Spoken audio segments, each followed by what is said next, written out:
These explosions have been non-stop and quite intense for the past 15 minutes. So we have taken shelter at some of these shop houses around here, but this area is just completely deserted. We wait for respite, a lull between blasts to move out of the red zone.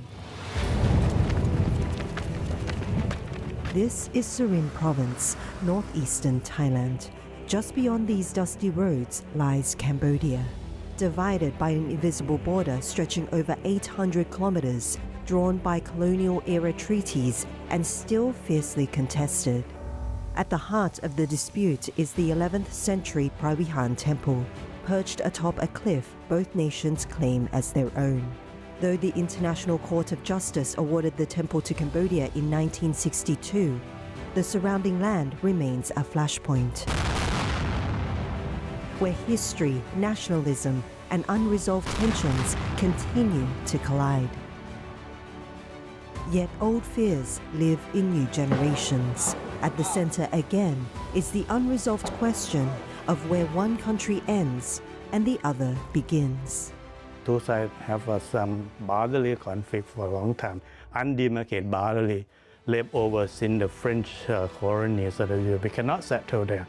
for a long time. Particularly, it started with the Praviha temple in 1962. So it's pretty easy for leaders of Thailand and Cambodia to spark the thing and feel with that nationalism against one another that escalate the situation. For the people in the red zone villages of Surin, the past is never far behind. Ongkat Rasitong has lived here his whole life. Past clashes still haunt him, but he refuses to leave. 3 rockets narrowly missed his house. He shows us the shrapnel. สะเก็ดพวกนี้ลงตรงไหนเอ่ย นี่ลงตรงใกล้บ้านข้างในดีที่มันไม่ถูกบ้านเกือบถูกคอกวัวก็กลัวบ้างเลยกลัวมันจะตกถูกบ้านนะแต่ก็นั่งดูเขาอยู่นั่นแหละตุ่มตามก็นั่งดูพวกผู้หญิงพวกเด็กก็ให้เขาอพยพไป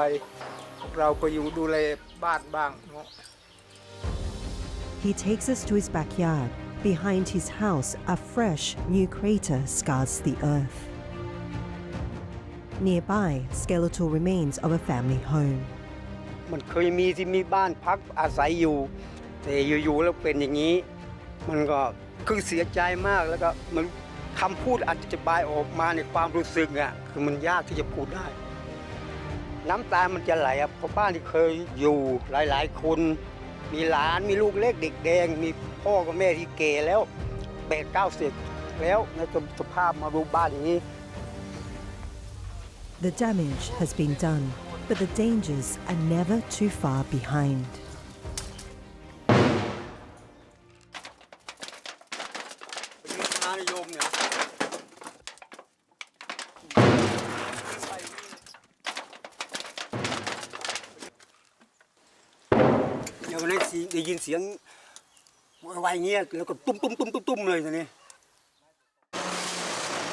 Five days of clashes over ancient temples on the frontier killed at least 43 people on both sides, sending more than 300,000 fleeing as the countries battled with jets, artillery, and ground troops. Across the border in Cambodia's Udomche province, it's the same story told in another tongue. On both sides, homes are broken. Children wake to nightmares. Families sit anxiously, just waiting. Life in the Borderlands has changed. ភ័យណាស់ស្រុកអើយមានអារម្មណ៍ថាភ័យណាស់នៅស្រុកមិនសានទេរត់ចេះឯងបាក់អត់មានហូបអត់មានតង់ក៏អត់មានអីជំរកខ្ញុំចង់អើយតែយើងសង្កត់យើងនេះអើយធ្វើមកបានសុខសន្តិភាពនឹងវិញអរគុណ After days of international pressure, a ceasefire was reached. Malaysia called for urgent de-escalation. The US urged restraint through diplomatic channels. China hosted informal talks in Shanghai, where Cambodian and Thai representatives reaffirmed the truce and acknowledged China's role in facilitating dialogue. The meeting, described as candid and constructive, is part of China's ongoing push for a peaceful resolution. Our fragile political and weak leaderships cause a lot of trouble within the government. Secondly, our economy is on a decline, so we cannot afford any more decline. Now we shut down all border crossing trade.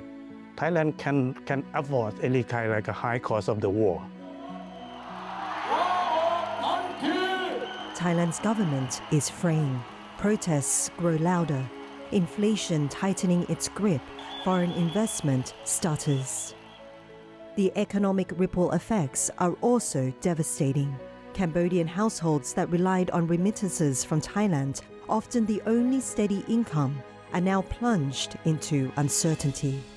10 ឆ្នាំហើយបងស្ថានភាពក៏ល្អម៉ែខ្ញុំជិះនៅជិតព្រំដែនទៅមកមើលម៉ែប្រសើរជាងមុនបងមិនដឹងទេបងប្រហែលជាធ្វើនៅខ្មែរ Local businesses in Thailand too are reeling from the sudden labor shortage. But this sudden exodus is only part of the picture. This is one of the most important checkpoints linking Thailand's northeastern region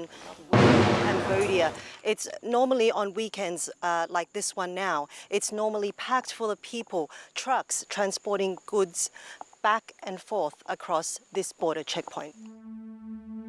With checkpoints closed and trade routes frozen, the economic artery that feeds both sides of the border is void of life.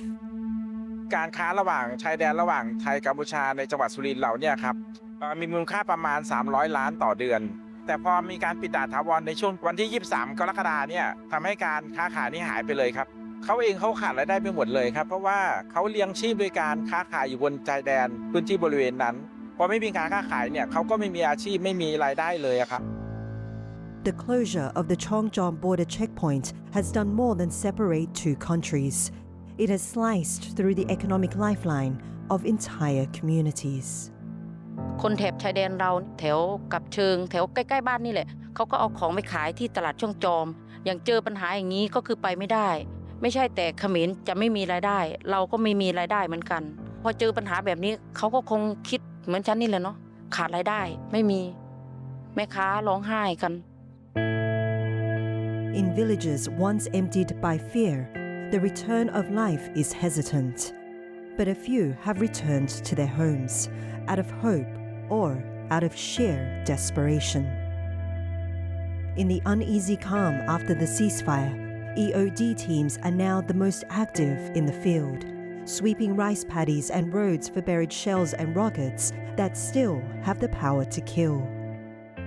The fighting may have stopped, but the land has not yet forgotten. พื้นที่นี้ก็คือเบื้องต้นทางพื้นที่แจ้งไปว่ามีลูกศูนย์ตกที่ไม่แตกก็เลยทางวันดีก็เลยเข้ามาตรวจสอบว่าใช่ไม่ใช่แต่ถ้าใช่ยังไงก็ตรวจสอบแล้วก็จะเก็บกู้ไป And so the slow, careful sweep continues. Each rocket a reminder that the ceasefire is fragile, more pause than peace. Because in these borderlands, silence is never just peace. It's a space between grief and hope, a breath held between storms.